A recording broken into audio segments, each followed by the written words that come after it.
Hi there. I'm Caroline Bruce, e-moderator for today's webinar.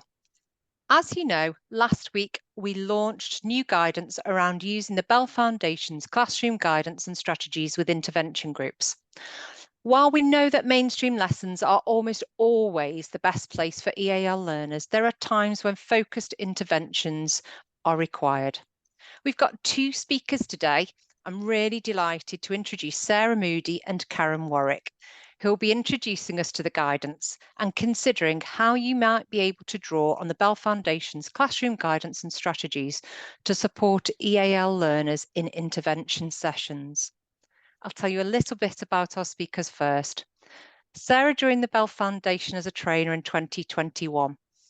She's many years of experience in a range of settings, including language schools, secondary schools, local education authorities, and a UK university. She's got an MA in Applied Linguistics, ESOL-focused PGCE, and 2 postgraduate diplomas. Sarah developed the Bell Foundation's classroom guidance and strategies last year and has written this new guidance to supplement it. And Karen joined the Bell Foundation in November 2020, having previously worked as an EAL specialist for local authorities and independently, and prior to that, as a primary school teacher. She has an MA in Education and a CELTA qualification. Her work with the Foundation includes delivering online training and involvement in the scaling of the Bell Foundation's EAL programme regionally. So I'll hand over to Sarah now. Thank you very much. Okay, so let's crack on. This is the map for today's session. This is what it looks like. We're going to start with a quick rationale why we decided to develop this guidance, this supplement to the big guidance that came out last year. We're going to define what we mean by an EAL intervention for the purposes of this training and this guidance. We're going to answer some key questions, the kind of how, why, where, who sort of questions around interventions, and then move on to look at some do's and don'ts, or shoulds and shouldn'ts, I prefer to say, around the slightly controversial question of removing learners from the mainstream classroom. And then we're going to look at how to use the strategies guidance with such interventions. And then finally, for the second half, in fact, of the webinar, Karen is going to take you through some case studies so you can see how all of this might pan out in reality in a primary school. Okay, so why did we see the need for this guidance? Because it's essentially a guide to use with a guide. The classroom guidance and strategies, which we produced last year, they don't actually deal specifically with out-of-class interventions. And this was a deliberate decision, as the Bell Foundation position was and is, and probably always will be, that mainstreaming is best for reasons that I'll go into during the course of this.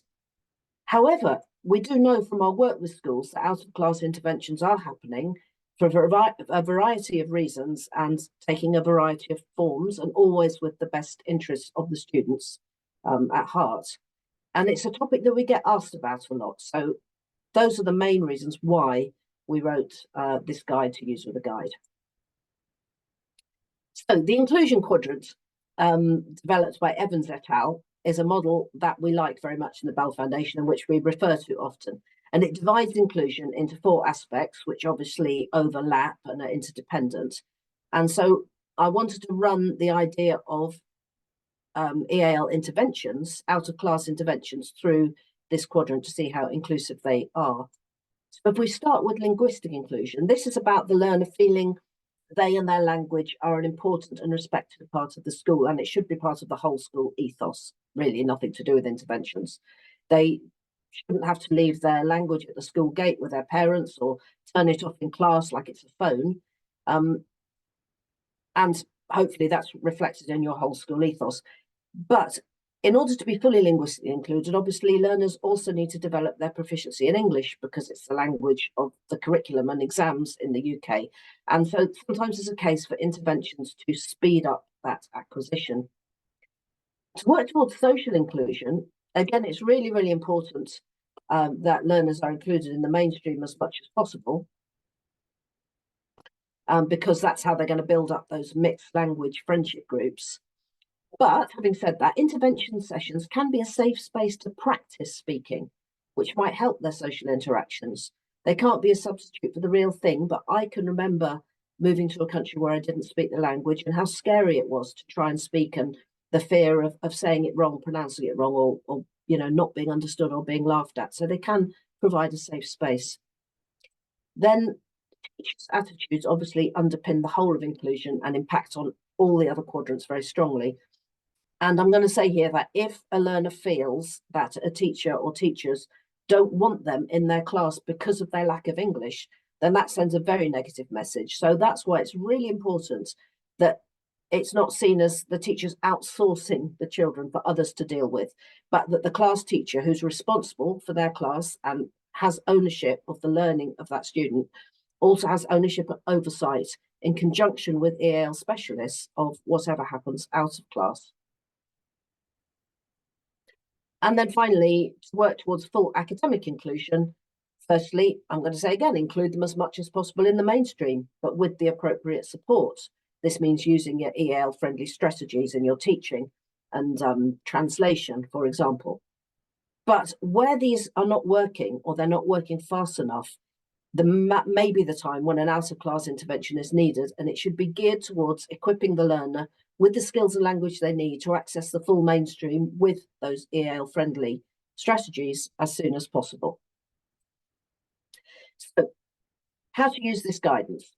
In order to use it most effectively, start by looking at the flowchart, which you can see in this screenshot, which is right at the front of the guidance. And it suggests reading the introduction and overview, deciding what kind of intervention you're going to offer, reading the section on how to use the support strategies with your chosen interventions, and then finally looking at the case studies and seeing if there's anything there that will help you. So moving on, it's really important to be clear about what we mean by an EAL intervention, because many things are often called EAL interventions and arguably are. So we'll start by answering the key question. What's the EAL intervention? For the purpose of this guidance and this training, we've defined an EAL intervention as a focused teaching session which isn't part of the regular mainstream, so it's outside of the classroom, and which is designed to fill the gaps. This is the EAL part. It's designed to fill the gaps, redress the balance between what a learner knows and what they need in order to participate fully in the mainstream, even with adaptations. So moving on then to some key questions about this.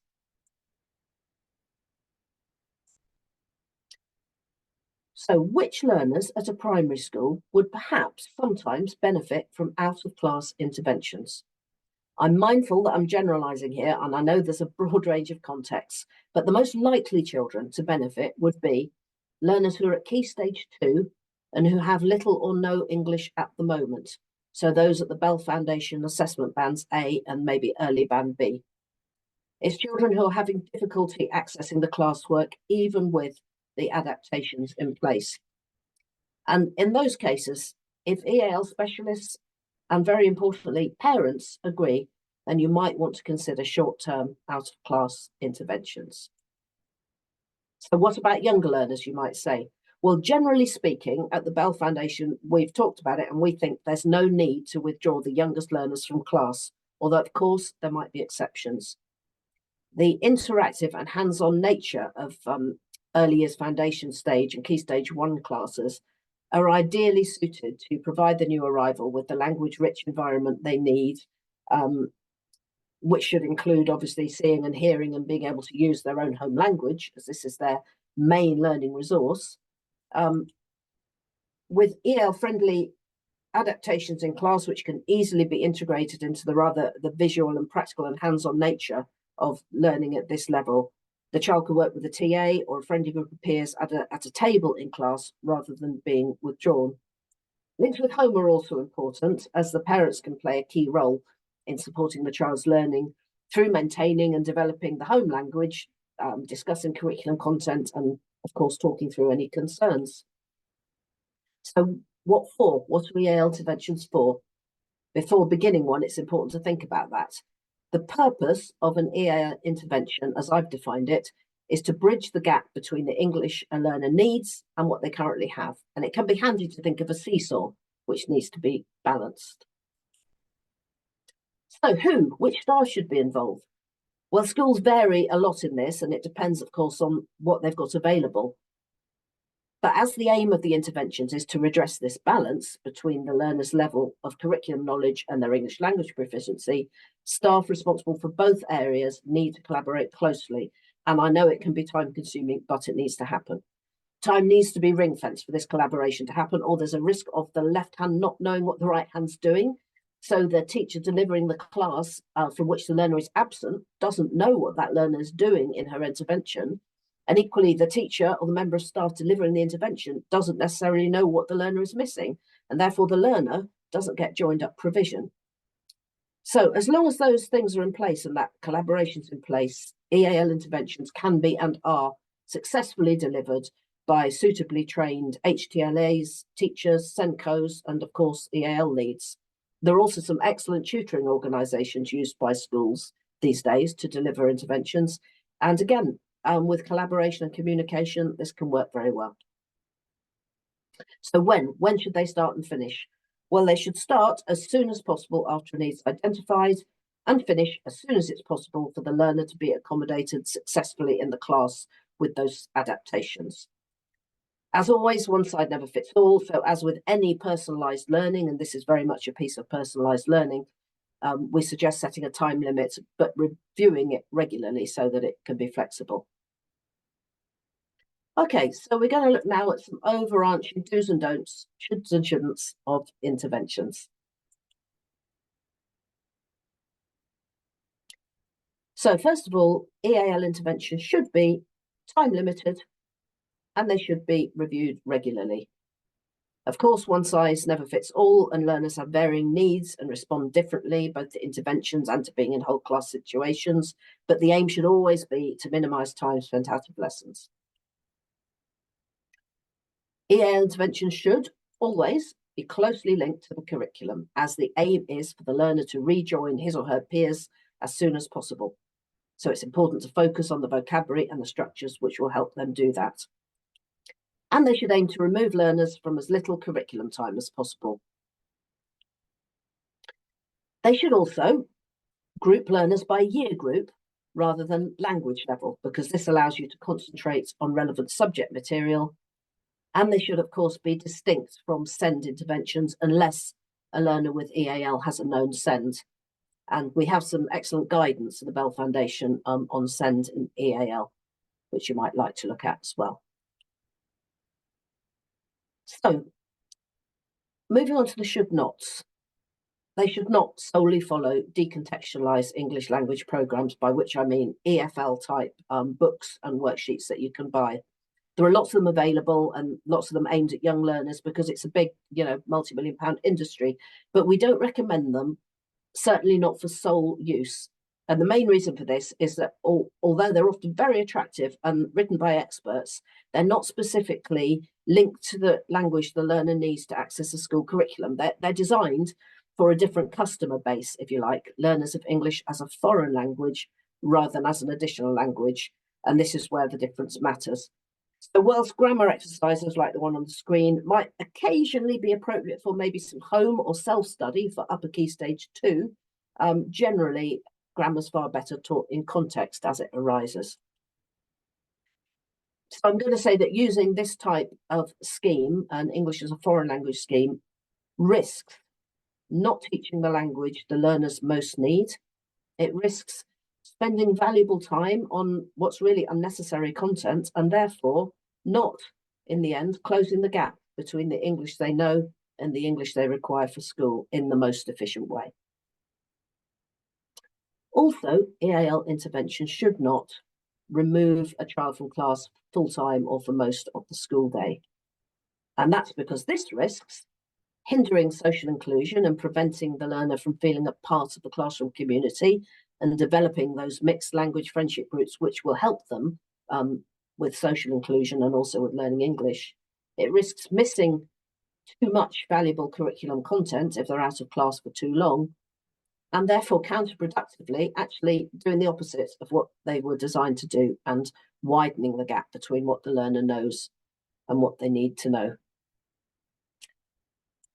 Okay, so let's look at examples then of how the interventions document helps you to use the strategies document. The Classroom Guidance and Support Strategies document is aimed at supporting learners using EAL within the mainstream class, because that's where the majority of learning takes place. However, whilst it's very definitely not a scheme of work in itself, it can also inform the planning of out-of-class interventions. You can use it for that. So before we examine that in more detail, there's a couple of big picture questions to consider. The Classroom Guidance and Support Strategies document is organised into bands A to E, based on the Bell Foundation's proficiency in English assessment bands, where, in case anyone doesn't know, a band A is a beginner in English and a band E is essentially fully proficient to an age-appropriate level. So the strategies are arranged to fit with them, and they're also arranged according to the main skills which they seek to practice, so listening, understanding, speaking, reading, writing, viewing. So you need to think which skills you wish to focus on, bearing in mind there's almost always an overlap, and then look at the strategies and the suggestions for activities within your learner's band. And also be useful to scan the adjacent bands, because in my experience, learners very rarely fit neatly into all the descriptors. So many of you are probably familiar with the Bell Foundation's 5 key principles for good EAL practice. These underpin everything we recommend, so it's no surprise that they're mentioned here. They're evidence-based principles, which are designed to guide and underpin all EAL methodology, both inside and outside the mainstream classroom. And in the support strategies document, you'll find ideas and activities aligning with these principles. So how will your proposed intervention align? You need to think through that. The principles are multilingualism as an asset. They should be part of the whole school ethos, of course, but how are you going to get this message across in your interventions, and how are you going to make use of the learner's most valuable resource, which is, of course, their language? Examples could include specifically teaching and practicing note-taking using the first language, or, just for one example. Then we have high expectations with appropriate support. The interventions can form part of the appropriate support, but they should never let the expectations slip. Ultimately, it should be clear that, yes, they will return to mainstream class, they will learn in English with their peers, and they will eventually take their exams alongside them. And what you're doing in your intervention is helping them to succeed. Then we have an integrated focus on content and language, which I've spoken about quite a lot already. It's that thing again about the curriculum content, subject content, and the ways to express this in English, which you can focus on in your interventions. So we were talking about grammar earlier. So if you're covering, for example, past tenses in an English language intervention, you can link these to how they're currently being used in the curriculum, maybe in RE or in history or even in maths. Then effective and holistic assessment. Actually, an out-of-class intervention can be a really good opportunity to focus on this and gather some information to help track their progress and English language acquisition. And then finally, social inclusion, last but not at all least.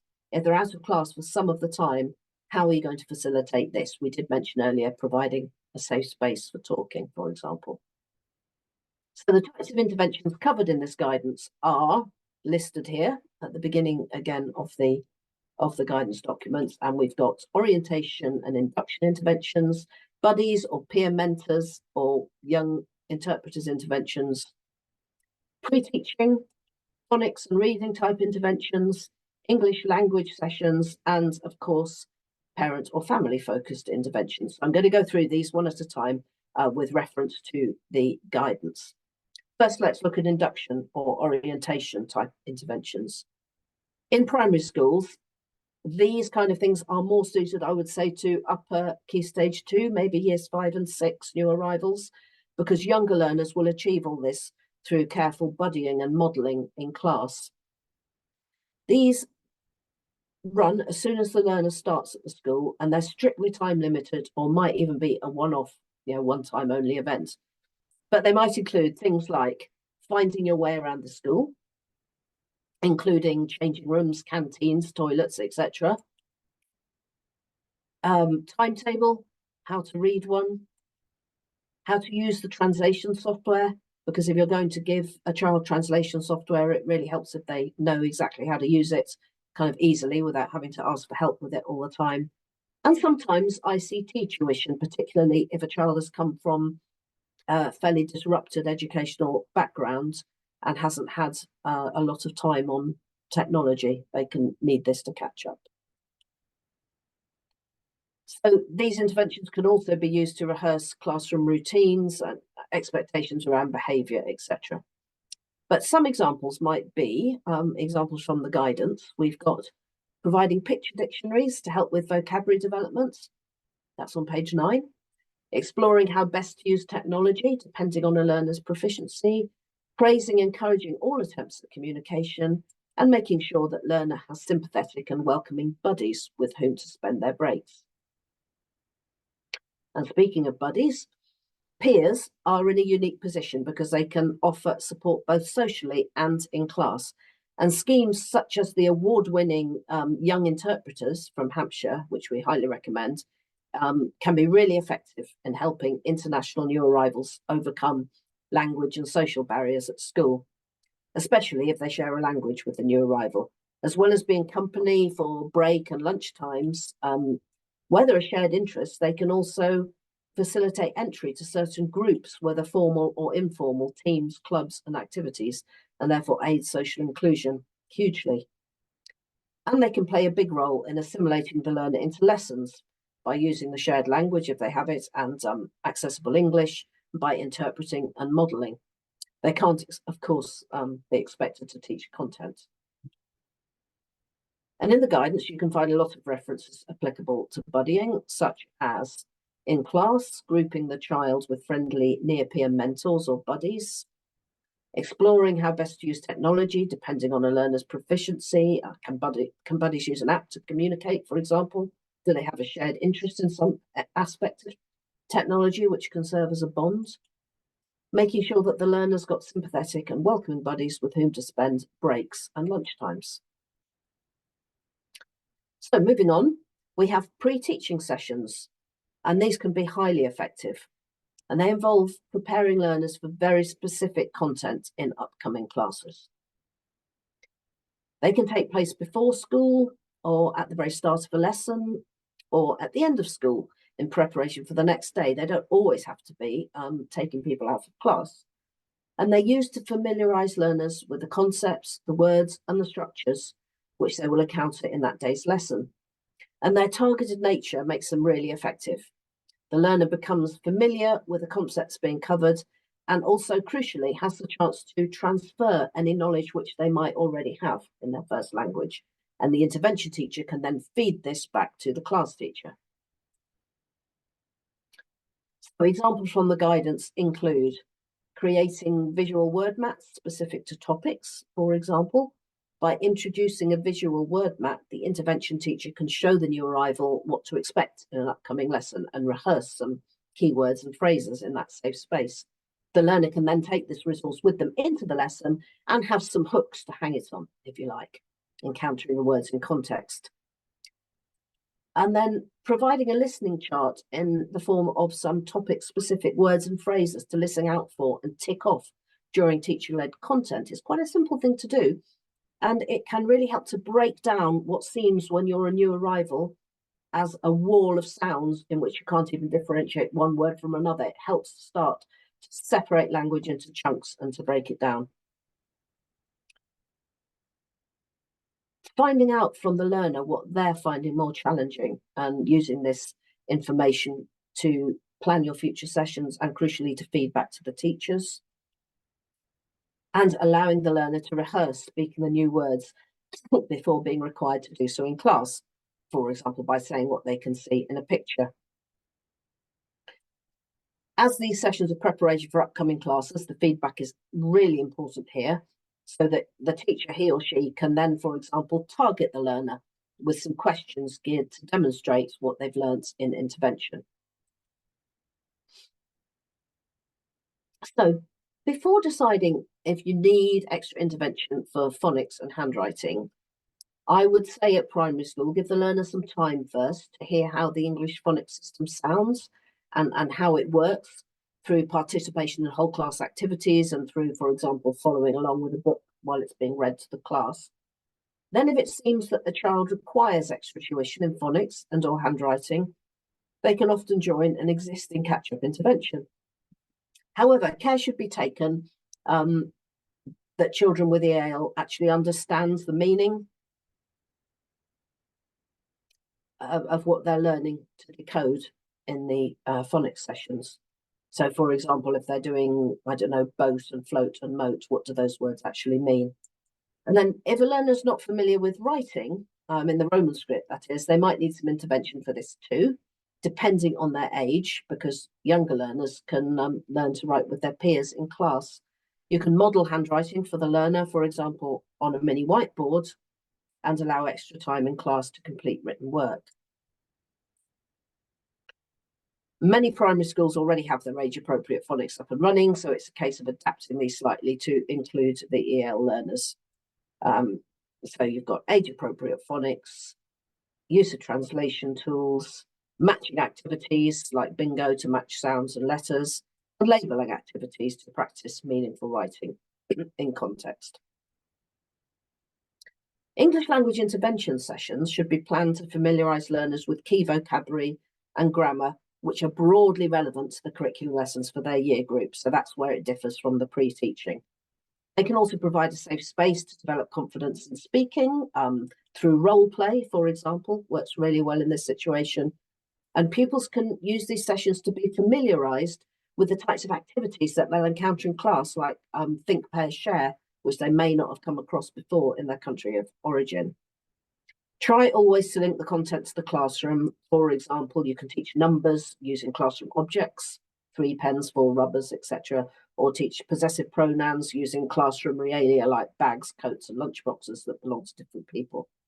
For the youngest learners, we recommend that any such sessions take place within the classroom, maybe at a separate table, perhaps with some other learners who would also benefit from the extra language.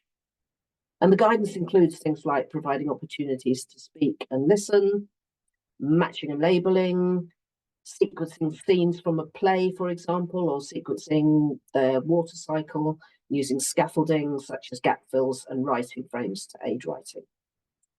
Important to note that activities should be similar to the adaptive strategies used in class, so that when in class the learner's given a substitution table or a gap fill, for example, they know how to use it.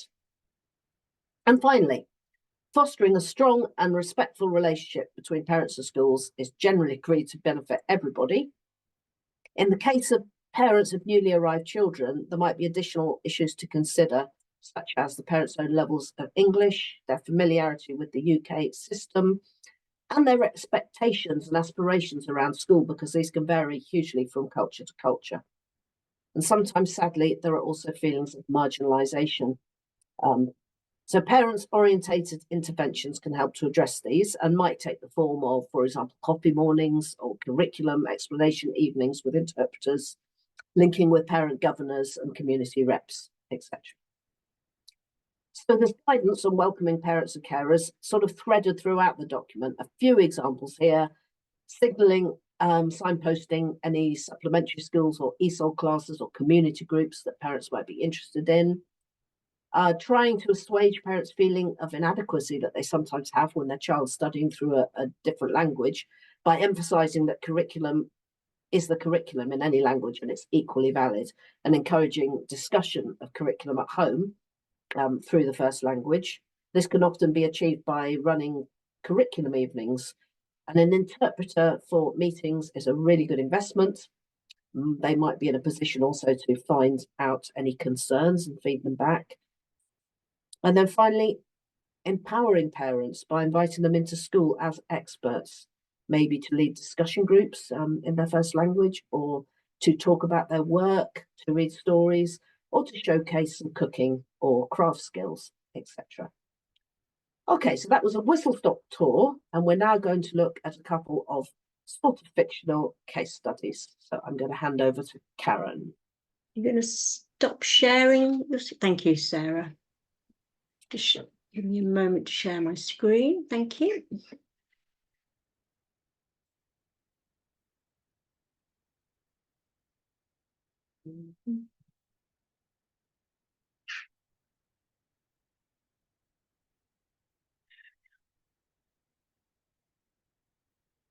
Successfully done. There we are. Okay, hi everyone. Thanks, Sarah. So just to build on a lot of what Sarah has covered already, we're just going to quickly, as Sarah said, look through some case studies. Now, in the guidance, there are 3 case studies. We're going to look at 2 today.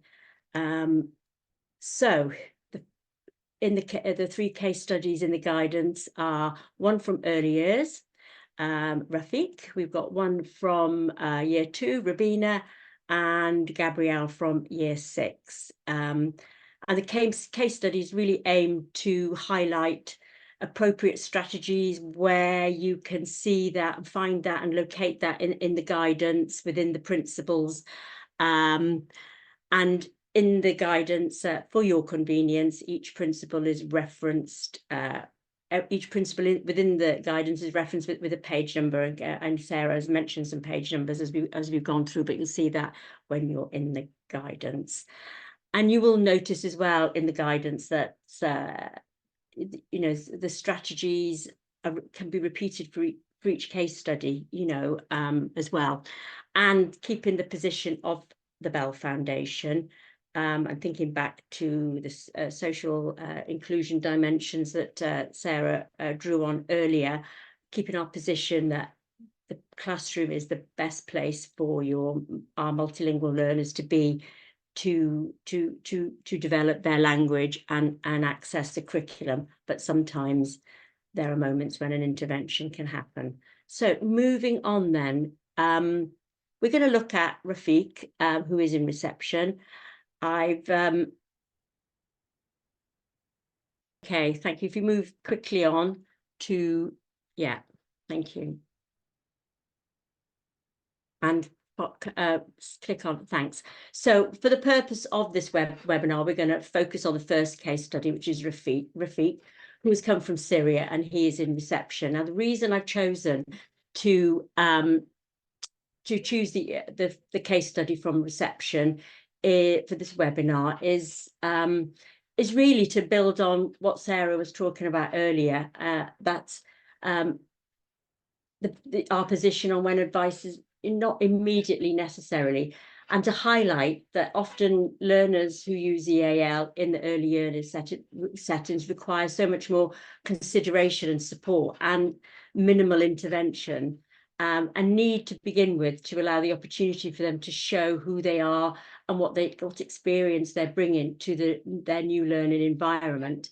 And of course, we know with young learners who are acquiring English as a second language, they are really important facts and distinction between them with older learners is that they are very much still in the process of developing their first language, whilst they're also learning a new language, and also bringing in all that personal and social and emotional development are crucial parts of that early year support.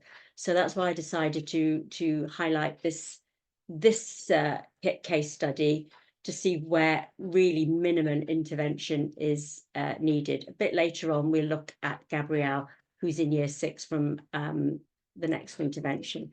If you could move on, please, Sarah, thank you. So in the guidance, there's really clear context, contextual background is provided for each case study to allow you to develop that understanding of why an intervention has been decided on. So let's briefly meet Rafiq and find out what an initial assessment and discussion with his parents has that we've, you know, what we know about him, what we've established. If you could click, please, Sarah. We know he's 4. He's in reception. If you could click, thank you. I've already said he's from Syria, and he sort of arrived in the country in sort of January time in the year. He's an asylum seeker. And if you could click, thank you, Sarah. and he lives in a hotel with his family. His parents, if you could click, thank you, have confirmed that he does speak age-appropriate Arabic, which is a really important bit of information to hold on to. He loves looking at picture books, and he has no previous schooling. If you could click on. He can't read or write Arabic, which would be in line with his age, his development, and the cultural experience of Arabic being in school in Syria. He wouldn't have started. And as I just said, he loves storybooks, and he plays happily with the toys that he has at home. If you could move the slideshow on, thank you. So let's briefly remind ourselves that, you know, a great deal can be achieved in the class before any type of intervention can be decided on. So let's briefly consider what would really help Rafiq at this moment, and then briefly I'll pick up on what would be helpful as some interventions a bit further on. If you could click, please, Sarah. So you can see there, time, buddies, modelling, all that has been mentioned by Sarah already. If you could click, please, Sarah. Involved, included in that would be verbal and non-verbal communication, you know, really careful grouping in class, and that all important reach out to the family. So we look at each one of these in turn briefly, and where they can be highlighted in the classroom strategy guidance document, as you can see on there. So there we are. If you could click, please, Sarah. So as you can see, the teacher accepts the concept that time is really, really important, and considers what he needs time for, time to feel really socially included. I've mentioned to settle, acclimatise to a very new environment, as well as a new language, to feel safe and secure, to help him make friends, build a self-esteem, all those really important things.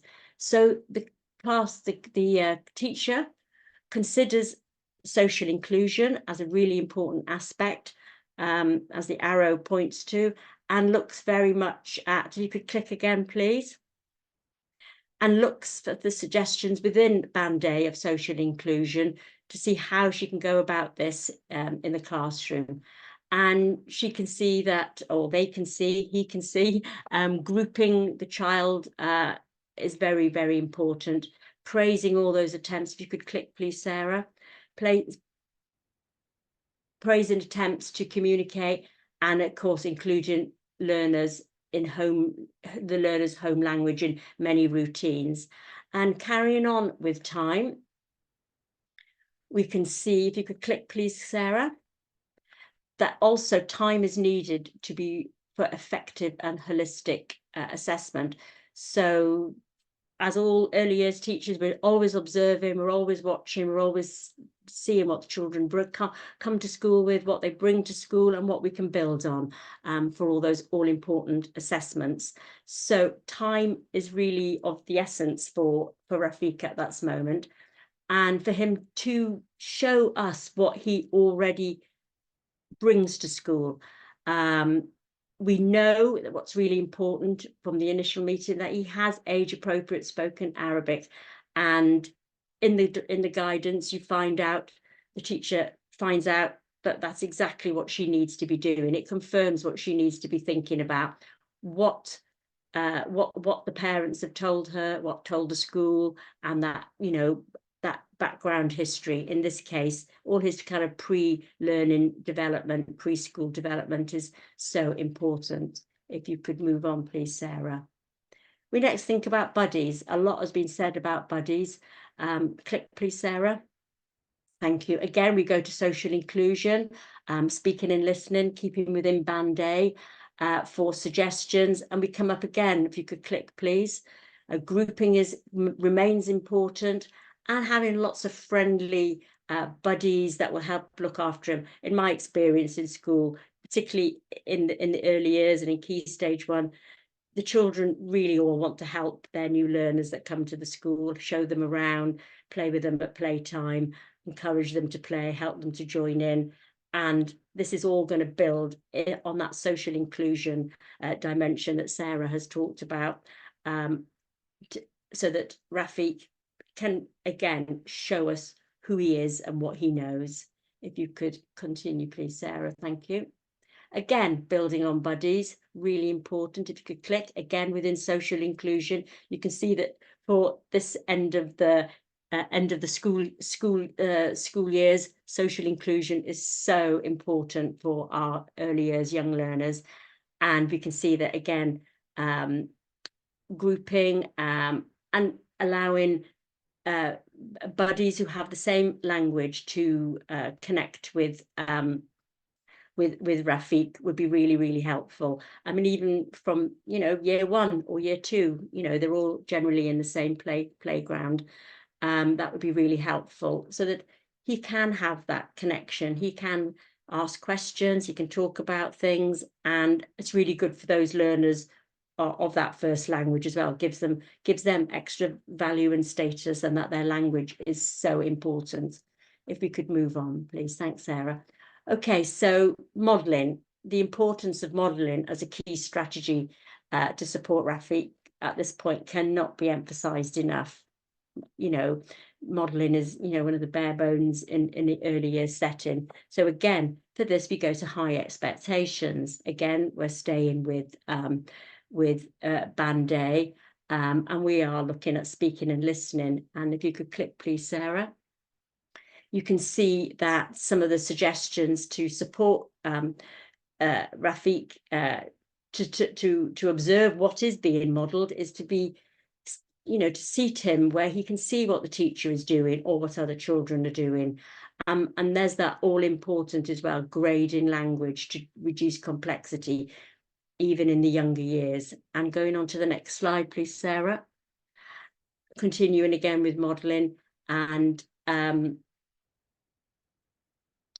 very important, providing all those opportunities within speaking and listening for that recasting and the modelling of language, and that those suggestions can be found in that high expectations. And if that is set in stone and that becomes an expectation, you know, these young learners are hearing that language, and you can go back to them for that recall and that practice and that rehearsal. If you could continue, please, Sarah. Thanks. And within that, as continuing from that, of course, in the primary guidance, considering careful groupings, and I'm saying careful groupings in class.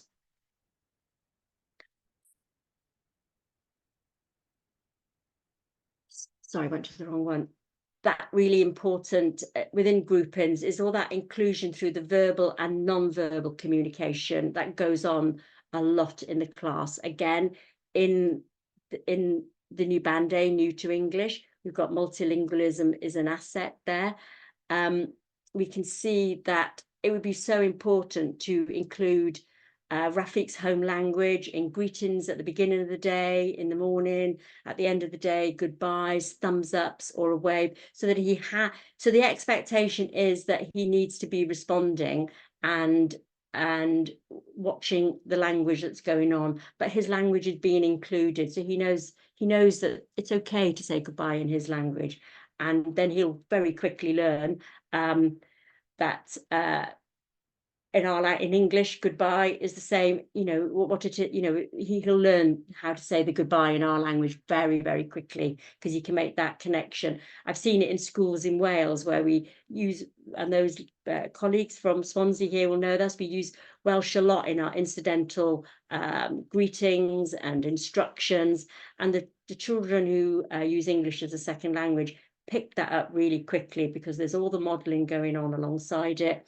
And they very quickly pick up that Borodar is the same as hello and good morning, and parallel that to their language. So it is very important.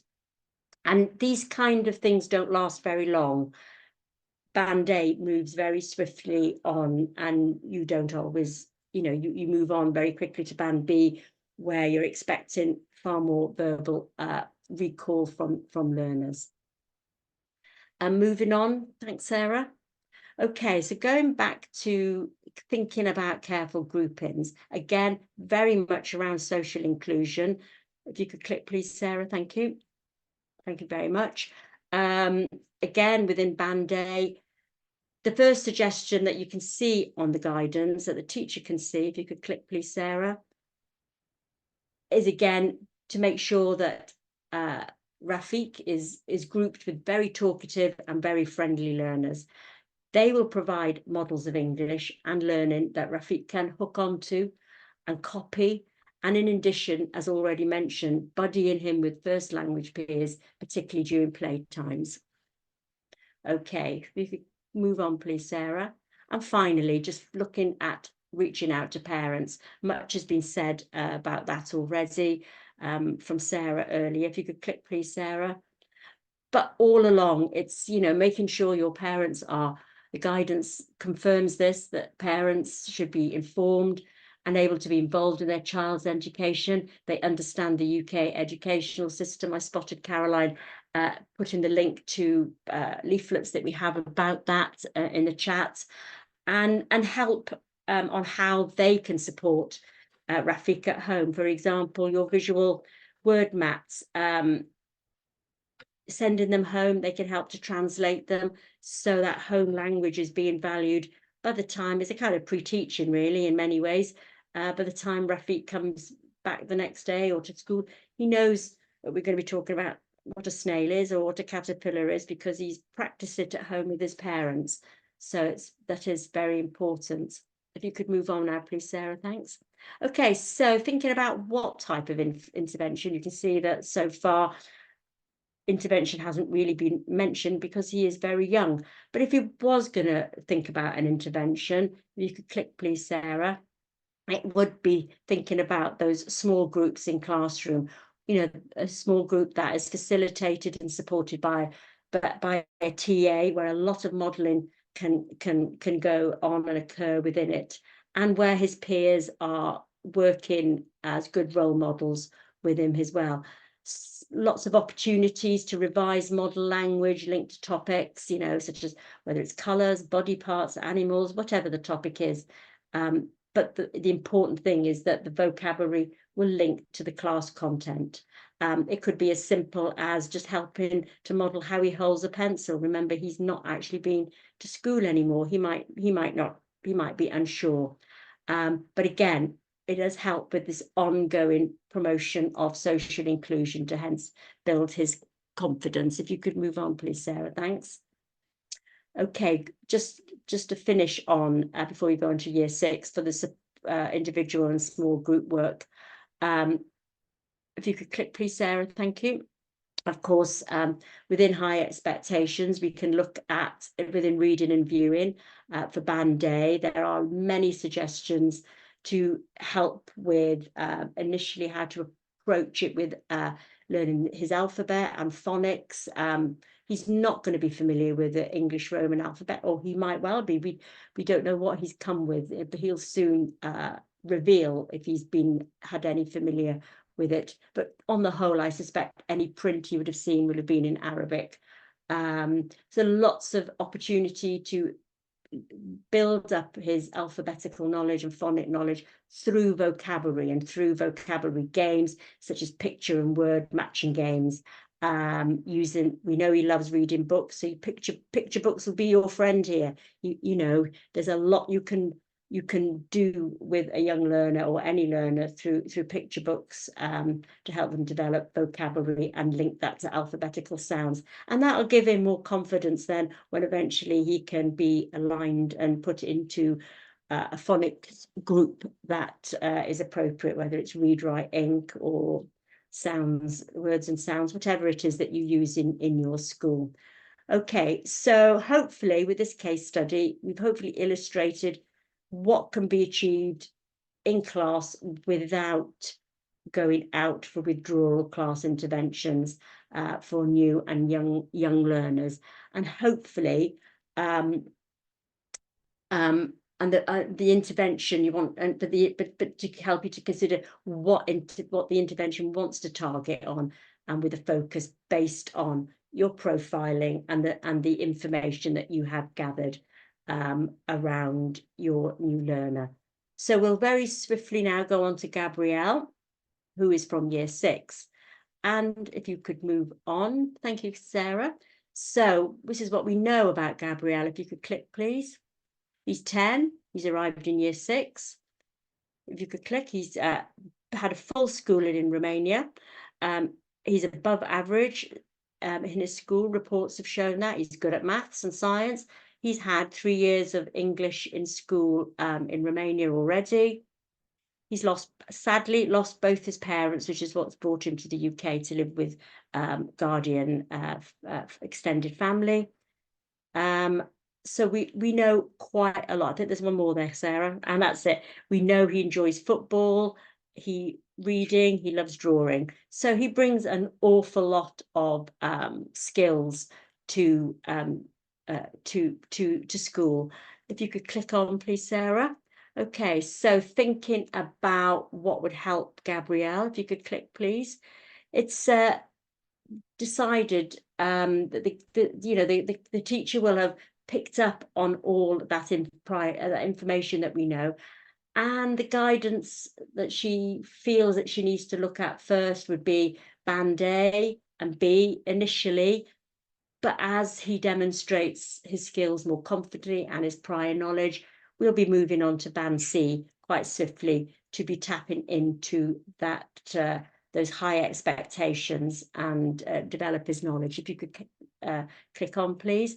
And to include strategies that, again, consider social inclusion, but very much his academic ability. We know he's come with a good academic background to help gain confidence with this. Moving swiftly on, Sarah. So firstly, the teacher acknowledges Gabrielle's proficiency in Romania. That's what she's been told. So they're encapsulating on that and decides to look at suggestions in Band B. In multilingualism is an asset, principle 1, and in reading and viewing to support this, which includes due language word lists and being encouraged to use his Romanian so that he is a bit of an expert and be an expert in his language and a vehicle for his learning and empower him to demonstrate what he knows. So a good bilingual dictionary would be a first port of call, or translation apps. And I noticed in the chat there's been a bit of a conversation about that going on. So moving swiftly on. So the next port of call would be to think about buddies. Again, first language grouping. If you could click, please, Sarah. Okay, across Band B and Band C for social inclusion, so that he's supported at playtime and he can be an expert in his own language with peers. And of course, if you could click, please, Sarah. And click again. That's where you can find suggestions. And finally, there's the young interpreters. If you could click, thank you. Young interpreters as an excellent scheme to get involved with, of which someone like Gabrielle would be a good candidate to be involved with himself as an ambassador, as his confidence grows.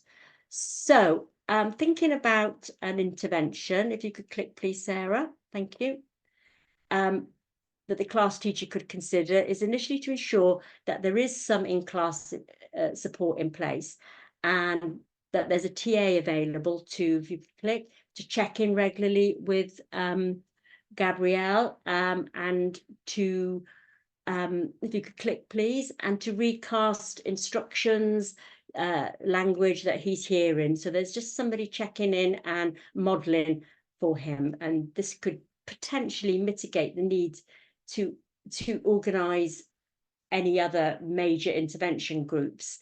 So that'd be a good port of call. And if you could go to the next slide, please, Sarah, thank you. This in-class support could also build up a picture with a TA. If you could click, please, thank you. Again, for assessment through the TA, building a picture of prior learning for each topic, and this would inform any formative assessments that you need to do.